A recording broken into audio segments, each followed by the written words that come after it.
My name is Steve Boyer. I've been attending Light Point for 4 years now. I co-lead men's fraternity. Jeff leads, Jeff Earl. I guess a significant part of my story that I want to share with you is that for 13 years I pursued the gay lifestyle. I wish I could say that I did that before I became a Christian, but it wasn't until afterwards. I got saved watching Billy Graham on TV when I was 17 years old, and it was shortly after that that I read one of the passages in Scripture that talks about homosexuality, and it was clear that God didn't approve. So I knew the two things couldn't be combined, so I pursued my faith and suppressed my sexuality, and that worked for a while.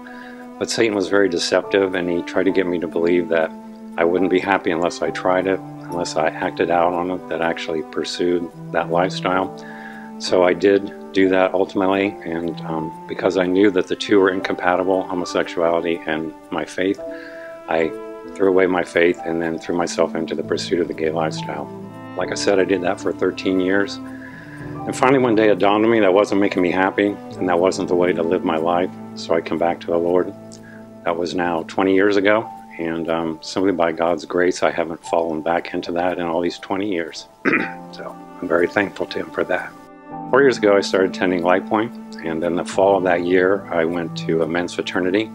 I got to know Ryan Bosler, and one day, Ryan was the leader of men's fraternity at the time, and one day we were out to lunch and I shared with him my past, you know, the whole gay lifestyle thing. And I don't remember which one of us came up with the idea, but we started talking about me giving my testimony at men's fraternity in front of all the guys. Now that's a pretty big deal. One, because that's not something you typically share in church. And two, it was very hard because guys like me who struggle with homosexuality, we typically don't see ourselves like real men. We don't feel like we fit in, that we're not like other guys. And so for me to stand up in front of 60 real men and share my story was pretty intimidating. So for 2 months before that, every day I practiced at home. I ran through it till I had it memorized. And so the morning came and I got up and shared my story in front of all those guys, and something really amazing happened. Or I guess more accurately, something really amazing didn't happen. Nothing happened. Those men that were there didn't treat me any differently after I told my story than before.